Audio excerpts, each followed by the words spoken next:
Okay, this video is going to go over determining the price of a bond or determining the present value of a bond. So I have this example, and it says on January 1st, 2014, a company issues a 5-year 6% bond with a face value of $100,000. Okay, so we know that the terms of the bond are 5 years. It'll mature in 5 years. The contract rate is 6%. And it will pay 6% of $100,000, which is $6,000 of interest each year. But interest is paid semi-annually, so instead of $6,000 a year, it's $3,000 every 6 months. The market rate on the date of the sale was 4%. So this question is asking, determine the selling price of the bond or the present value of the bond.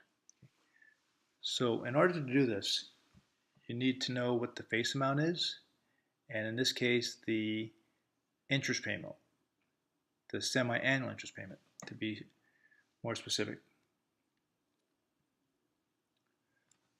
Now we're going to use this present value table, and we're going to first determine the present value of the face amount. So let me go back to the previous slide. Okay, so we want to determine the present value of 100,000. And so we have to determine how many periods are there in this bond.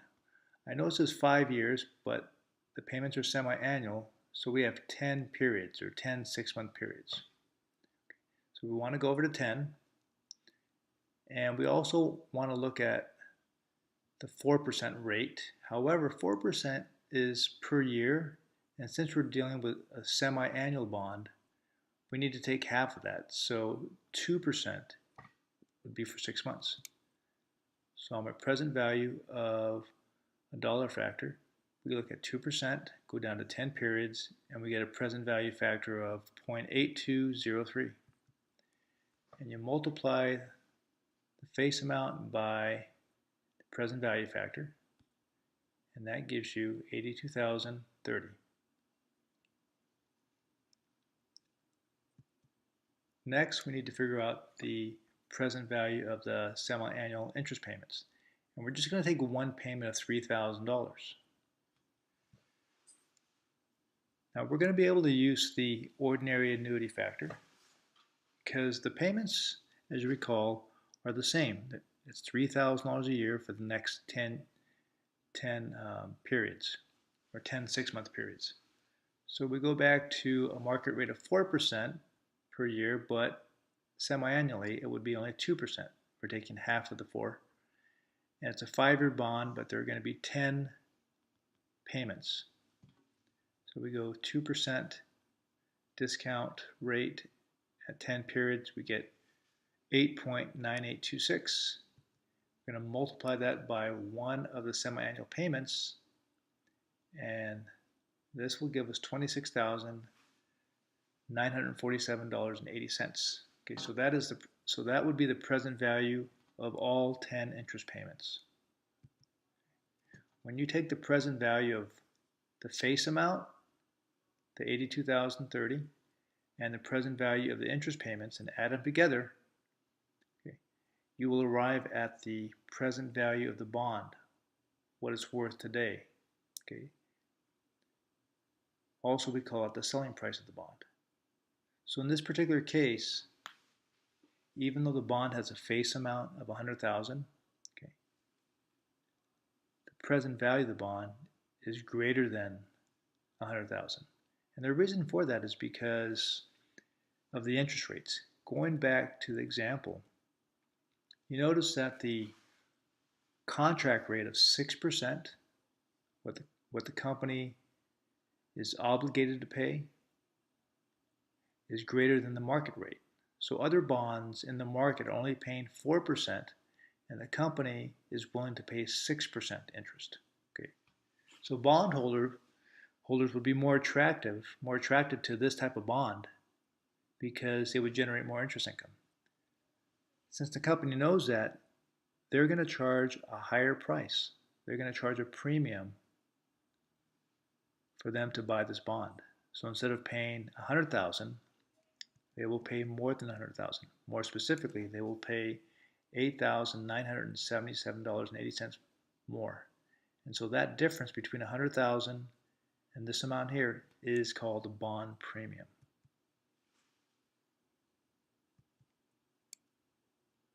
Now, journalizing bonds, or the issuance of a bond, is next. Now, in this example, this is a company issues a 10-year 12% bond with a face value of $100,000 for $105. Oftentimes, you'll see the price of a bond written like this. And 105 is basically 105% of the face amount. Okay, so if you want to figure out the actual price, just multiply the 105 times the face amount. Okay, this is how it's normally published in the papers or on the internet. Okay, so we can tell that this bond was issued at a premium, $5,000 greater than the face amount. And so when you journalize it, you record the cash coming in, the cash that's borrowed. You have a bond payable and a premium on bond payable. Now, discounts and premiums have to be amortized over the life of the bond, and the effect of a bond premium is that it lowers the interest expense throughout the life of the bond. So in this example, we have an interest payment of $12,000 a year, and the way I got that number is I just took 12%, which is a contract rate, times $100,000. When you multiply that, that gives you $12,000. But since the creditor, or since the investor, or the bondholder, was willing to pay a premium, we actually received a little bit of extra money. And so that extra amount that we received, even though it seems like revenue, we treat it as an offset to our expense, an offset to our interest expense. So it actually lowers our interest expense, but not the actual payment that we're paying the bondholder. We're still paying the bondholder $12,000, but on the income statement, we're going to record an interest expense of $11,500. That's each year. In this example, we see the bond being issued at a discount. It says that this bond was issued at issued for 92.5, right? And so if you take this as a percentage, 92.5% of that number of 100,000 will give you 92,500. The discount is the difference between 100,000 and 92,500, which is 7,500. So with a discount of 7,500, that amount has to be amortized over a 10-year period. So when you divide 7,500 by 10 years, you get $750 of amortization each year. The amortized discount in this case will increase the interest expense for the company, but the actual cash going out is still going to be $12,000. Again, the actual interest payment made to the bondholders is $12,000 per year, but on the income statement, what's recorded as an expense is not $12,000. The interest expense is actually $12,750.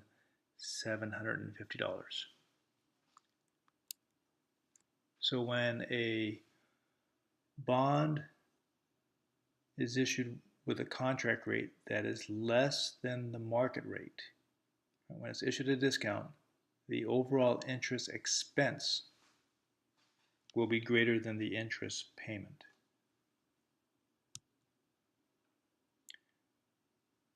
And this slide just kind of summarizes the effect that premiums and discounts have on interest expense, as I explained earlier.